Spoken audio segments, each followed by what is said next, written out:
episode of Conspirechat.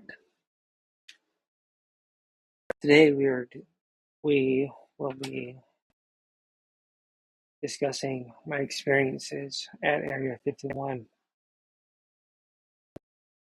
A bit of a backstory. It happened around 2015 or so, give or take a few years. I was sitting in my room watching YouTube across a video from a channel called Something Fiction.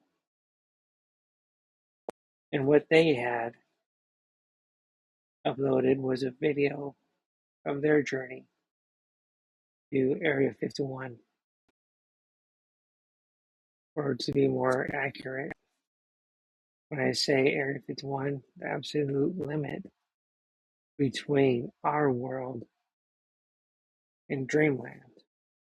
I stood on the absolute limit between our world, reality, and Dreamland. More on that later. Back to Something Fiction video. What they did was on the way down, after they visited the little alien for lunch or what have you, they started going down Groom Lake Road. And a while later, they come across two elderly ladies. And so they stopped, figuring they needed help, and they asked, after they rolled down the window, if they needed help. They said they needed directions to get to the gate that lets you in. Well, as we all know, that's not a possibility. They're not going to let you in.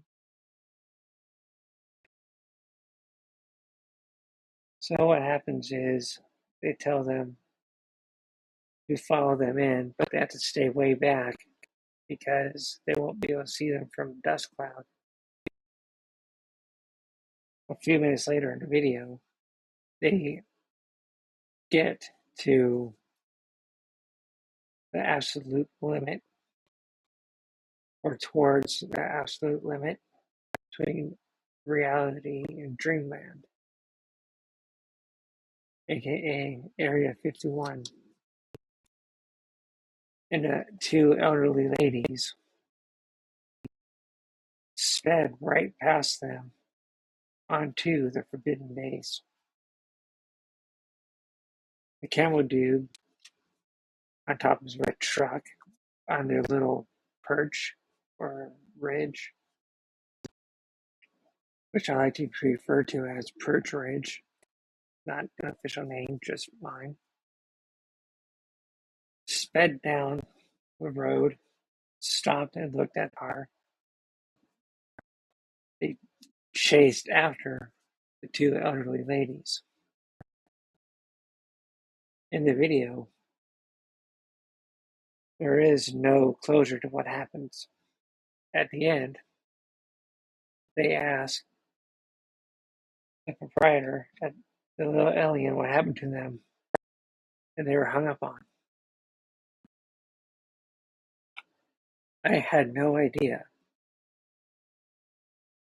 that would set me on a journey of my own to Dreamland.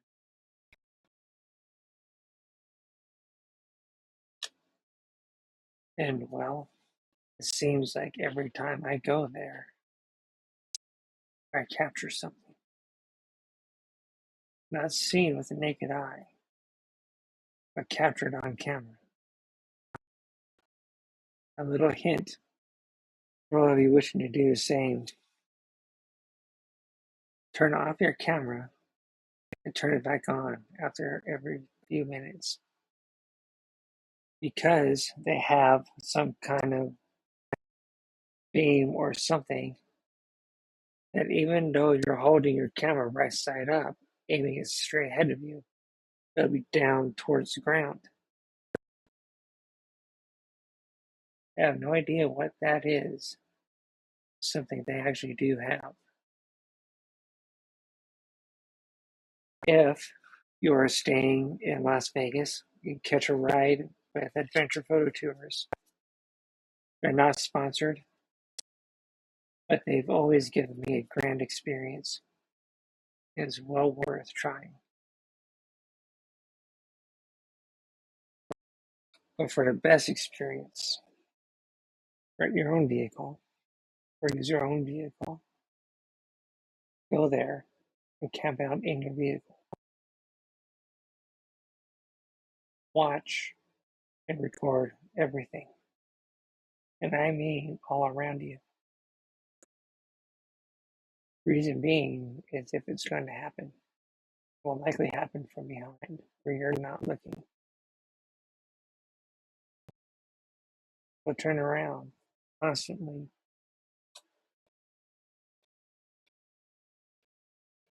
and keep recording. Turning off your camera every few minutes, turning it back on and starting up recording.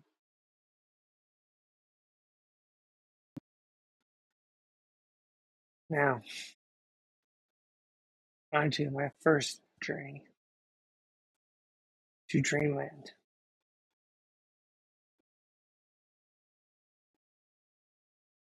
2018, the last week in May. On Monday, Sunday, I traveled to the hotel by the airport. And I spent the night there so I could leave early morning and not miss my flight, which is a good idea, I might add. You should always do that so that you're there and getting through security won't be a problem. But even then, I suggest you go through the entrance of the airport 4 hours before your flight. But that's a topic for another time, which you can find on the YouTube, most likely. So, to continue on, I call one of my friends who will go nameless for privacy, and he was more or less excited for it. He couldn't believe it was actually happening. So we joked around a bit. We had fun.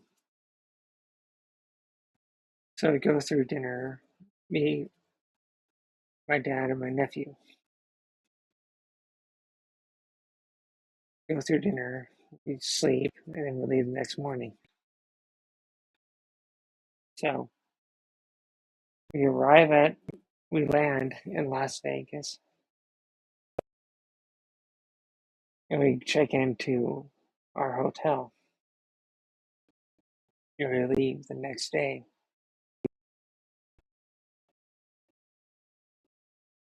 Which was the last Tuesday of May 2018.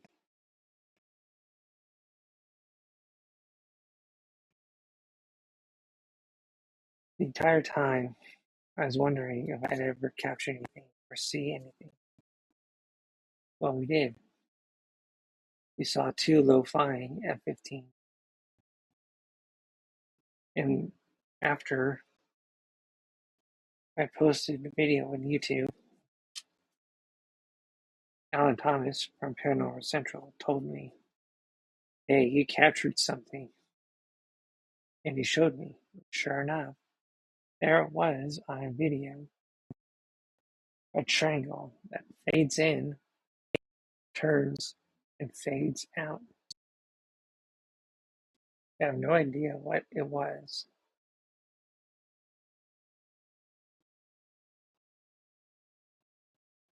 During that time, that day, in Rachel, Nevada area, which is the last town before the absolute limit, I might add, you could stop, rent rooms, use the bathroom, and eat at the Little Alien. It's a small, sleepy little town, not much activity. The locals probably don't want us there, but the hell with it. You've got every right to be there, as much as they do. Just don't trespass on their private property, and you'll be fine.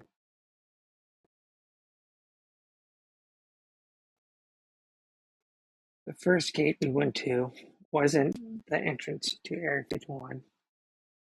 This one you're seeing now, entrance to NTTR, which houses Groom Lake, aka Dreamland, aka Area 51. After that, we found Groom Lake Road and followed it down. Now, the drive down was interesting. It was very, very interesting.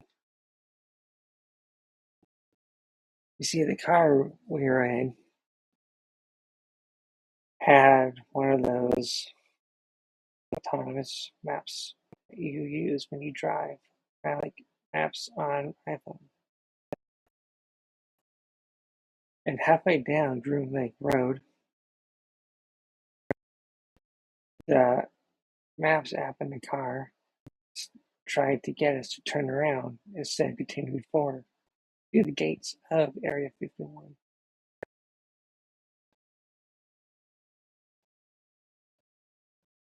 I told my nephew, keep driving, keep on this path. And sure enough, after a dip and a steep turn, there was an absolute limit to which you can go to Dreamland, the boundary line between Area 51 and our world. At that time, it was before the Storm Area 51 event. Now they have security arms that block, or security gates that block entrance on the road. But at that time, there was no such thing.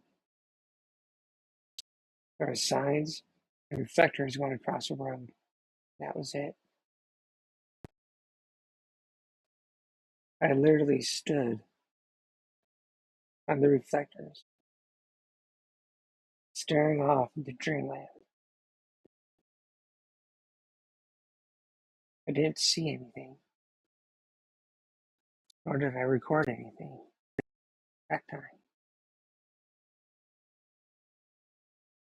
But I did on the way down without knowing it, and that was a previous encounter I had before.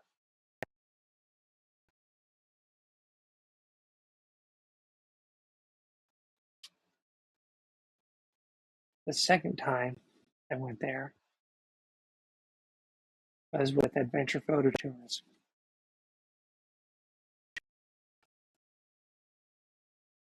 And I sat on the front seat of the van, recording the entire drive of the trip down to the gate of Area 51. At this time, they didn't have the laser that would block the camera, or whatever they use to block the camera recording, like they do now.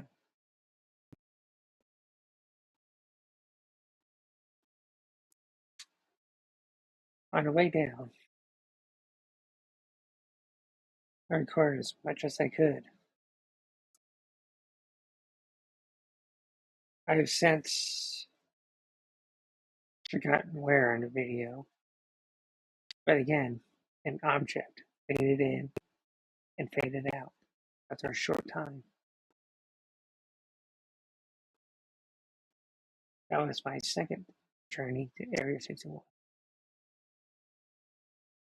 My third journey to Area 51. I deleted this part of the footage. I shouldn't have, but I did. Is how I know that there are things that they use to block your video footage. I highly suggest you use airplane mode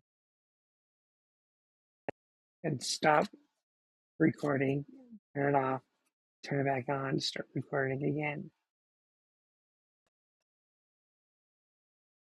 It's much easier To do that with the Fujifilm X-T4, just flip a switch and turn it back on, and there you go. iPhone takes a little bit more.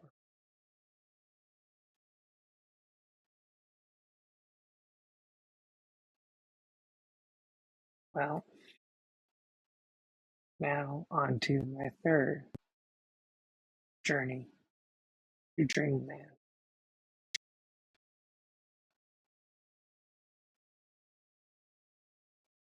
This one is my best up to date.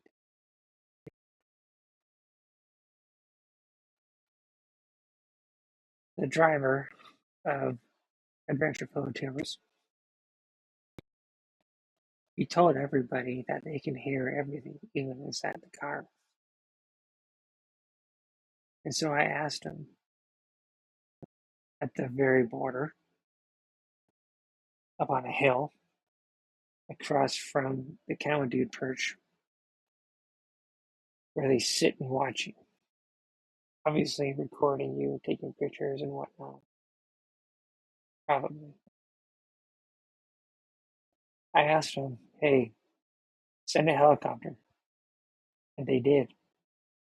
But what was not expected was something that none of us could see, none of us could hear. I had no idea it happened until I got back to the hotel room and examined the footage. And when I saw it, I was blown away. I saw a solid object. It was very fast, very silent. It was invisible to the naked eye. The only way I could see it was through video footage.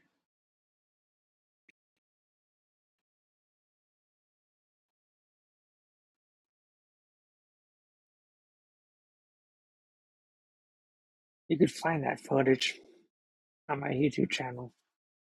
Look for the video with the word corrected in the title, and that's it. And if you should watch all my Area 51 videos, I highly do suggest, because it's a requirement, to use the biggest screen possible. So use your YouTube app on your smart TV, or plug in your laptop or your game console. And take time. Watch it 2 or 3 times. You can use my videos for your in-home viewing. But I ask that you do not use my footage without my permission. Thank you very much.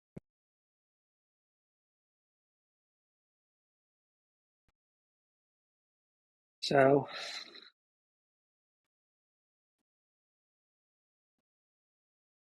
these 3 videos can be found on my YouTube channel. You can't miss them. The bigger the screen, the easier it is. You'll be able to see. Cell phones, forget it. Tablets, forget it. Laptops, maybe. Large TV screens, the best chance you have.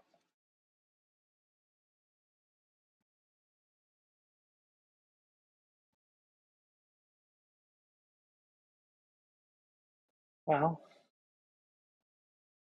here's hoping I can continue to travel to the borders